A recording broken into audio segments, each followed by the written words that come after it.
আমি বক্তৃতা করব না, আমার জীবনের গল্প বলব যে আমি একে আজাদ এখানে কিভাবে আপনারা আমাকে এই সম্মানিত করলেন, কেন করলেন। নিঃসন্দেহে আপনারা চেয়েছেন কিছু শুনতে। দেখুন, আমি সময় বেশি নেব না, তবে আমি আজ থেকে ঠিক এরকমভাবে একটা নবীন বরণে উপস্থিত ছিলাম, তা 44 বছর আগে হিসাব করলাম।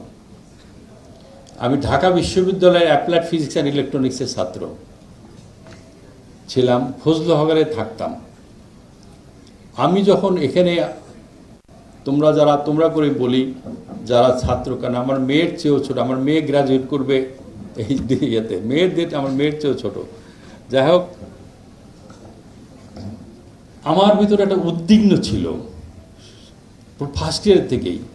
আমি সব জায়গায়, আমি সায়েন্সের ছাত্র ছিলাম, বায়োকেমিস্ট্রি, অ্যাপ্লাইড কেমিস্ট্রি, ফার্মেসি, এমন কোনো ডিপার্টমেন্ট এবং ফাইন্যান্স, ইকোনমিক্সেও দরখাস্ত করেছিলাম যে কোন সাবজেক্টে আমি পড়ব, কারণ আমার পাশ করার পরে বেকার থাকা যাবে না, আমাকে একটা চাকরি পেতে হবে। মধ্যবিত্ত পরিবার থেকে এসেছি, 5 ভাই 4 বোন। আমাদের বড় ভাই চাকরি করতেন, আর এগ্রিকালচার ছিল আয়ের উৎস। খুব অভাবে সংসার, টানপোড়েন। ঢাকা বিশ্ববিদ্যালয়ে ভর্তি হওয়ার পরে আমরা গুলিস্তান থেকে পুরান শার্ট কিনে নিয়ে আসতাম, প্যান্ট কিনে নিয়ে আসতাম, ওইগুলি ওয়াশ করে পরতাম। আর সেইগুলো তো এখন স্বপ্নের মতো মনে হয়। তো যাই হোক, আমি যখন সেকেন্ড ইয়ারে উঠি তখন দেখি আমাদের সময় ডাইনিং হলে 2 টাকা ছিল খাবার, আর হল সিট ভাড়া ছিল কত আমার ঠিক মনে নাই। আর ভর্তির সময় যা টাকা দিয়েছিলাম আর সার্টিফিকেটে ওঠানোর সময় টাকা দিয়েছি। এই তখন সব সার্টিফিকেটের সময় সব ক্লিয়ারেন্স নিতে হয় সব জায়গায়। ধরতে গেলে বিনা পয়সায় পড়ে আসছি, এদেশের সাধারণ মানুষের পয়সায়। আর যে কথাগুলো আমি বলবো সেটা হলো যে আমি কোন সাবজেক্টে পড়লে আমার বেকার থাকতে হবে না, চাকরি পাবো, এইটি ছিল আমার মূল টার্গেট। তো আমি কোথায় পড়ব, বিভিন্ন ডিপার্টমেন্টে যাই, সিনিয়রদের সাথে জিজ্ঞাসা করি যে কোন সাবজেক্টে ভর্তি হব। সে তার সাবজেক্ট সম্বন্ধে বলে যে এটা গেলে চাকরি পাওয়া যাবে, ওইটা করলে। তবে অ্যাপ্লাইড ফিজিক্সে আসার পর বললাম যে আমাদের ডিপার্টমেন্টের কোনো হয় না, বেকার থাকে না, ফ্লাইট ইঞ্জিনিয়ার আর হিসাবে চাকরি পাওয়া যায়, আর অনেক বিদেশে প্রচুর সুযোগ পাওয়া যায়। তা আমি দেখলাম যে এইটা একটা ভালো সাবজেক্ট, তাহলে এইটাকে ভর্তি হই। আমি এখানে ভর্তি হইলাম।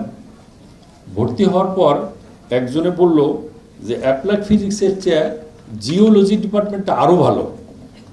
ওই জিওলজিতে ওই ডিপার্টমেন্ট থেকে আগেই নোটিশ দিয়ে রাখে যে কোনো ছাত্র যারা চাকরির দরকার হলে যেন এখানে যোগাযোগ করে।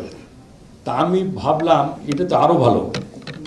তা আমি বললাম যে আমি আর অ্যাপ্লাইড ফিজিক্স পড়বো না, আমি জিওলজিতে যাব। তো আমি ডিপার্টমেন্ট চেঞ্জ করতে হলে ডিনের একটা পারমিশন লাগে। তো আমাদের সময় ডিন ছিলেন, আমাদের অনেকেই চিনবেন যারা স্যার যারা এখানে আছেন, প্রফেসর শামসুল ইসলাম সাহেব। পরে উনি ভাইস চ্যান্সেলর হয়েছিলেন। তো ওনার কাছে একটা দরখাস্ত নিয়ে গেলাম যে স্যার আমি অ্যাপ্লাইড ফিজিক্স পড়বো না, আমি জিওলজিতে যাব। তো উনি আমাকে এত জোরে একটা ধমক দিলেন যে ছেলেরা তদবির করে জিওলজির থেকে অ্যাপ্লাইড ফিজিক্সে আসার জন্য, আর তুমি তদবির করতে এসছো যে অ্যাপ্লাইড ফিজিক্স ছেড়ে জিওলজিতে যাও, এই সাবজেক্টই পড়ো। তো চলে গেলাম। ঠিক এইরকম এক নবীন বরণ অনুষ্ঠানে স্যার বললেন, বাবারা তোমরা যে সাবজেক্টে ভর্তি হয়েছ চাকরির জন্য টেনশন করো না, চিন্তা করো না। রাস্তার পাশে বসে যদি রেডিও এবং টেলিভিশন সারো সংসার চলে যাবে। আমার একটা বুকটা ভরে গেল যে না, অন্তত বেকার থাকতে হবে না। এই যাত্রা শুরু হলো। ফলে আমি ভর্তির আগের থেকেই এক বড় ভাইয়ের রুমে উঠলাম মেইন বিল্ডিংয়ে, ওখানে থেকেই আমি বের হয়ে আসছি। আমাদের সময় অনার্স পাস করতে 8 বছর সময় লাগে। মহিউদ্দিন ভাই, আমি, ফারুক, আমরা সমস্যা হয়, আমরা 81 ব্যাচের ছাত্র ঢাকা ইউনিভার্সিটি, আজ থেকে 44 বছর আগে। তো আমাদের যখন দেখি সেকেন্ড ইয়ারে সিনিয়র ভাইরা পাশ করে গেছে, 3 বছর হলো, 2 বছর হলো পাশ করে গেছে, কিন্তু এখনো হল সিট ছাড়ছে না। কারণ কি? কারণ হলো চাকরি নাই। ভালো ভালো সাবজেক্টে পাশ করেছে কিন্তু চাকরি নাই। 2 টাকায় ডাইনিং হলে খায় আর 3টা-4টে টিউশনি করে। এই 3টা টিউশনি করে বাবা মাকে টাকা পাঠায়। তো এইটা দেখে আমার ভিতর তখন থেকে একটা কাজ করতে লাগলো, ইচ্ছা যে আমি এই বেকারত্ব, এই অভিশাপ আমি নিতে পারবো না।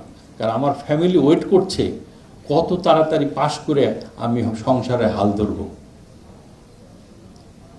তখন থেকে মনে মনে চিন্তা করলাম, এটা অনেক বড় হিস্ট্রি, এত সময় আমি যাব না।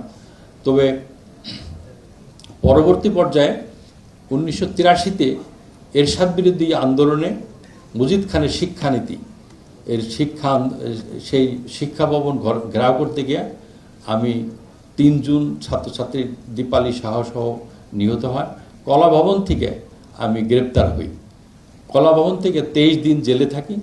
23 দিন জেলে যাওয়ার আগে আমি এই কথাটা ইচ্ছা করেই বলছি, তোমরা যারা রাজনীতি করো বা করতে চাও তাদের জন্যে।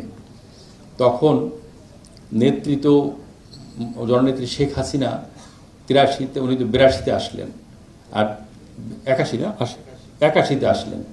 81-তে আসলেন, তা 83-তে ঘটনা এরশাদ বিরোধী আন্দোলনে অপরাজয় বাংলার পাদদেশে 3টা লাশ। ওই লাশগুলোর সামনে সবাই বক্তব্য রাখছে। লাস্ট বক্তা বোধহয় ছিলেন খালেদা জিয়া অথবা শেখ হাসিনা হবে, আমার ঠিক মনে নেই। ওখানে জিয়াউদ্দিন বাবলু তখন ডাকসুর ভিপি ছিলেন, আখতারুজ্জামান ছিলেন ডাকসুর ভিপি, জিয়াউদ্দিন বাবলু সেক্রেটারি। তো স্লোগান হচ্ছিল, কোনো ছাত্র বন্দী হলে জ্বলবে আগুন ঘরে ঘরে। তো আমরা কলা ভবন থেকে গ্রেপ্তার হলাম।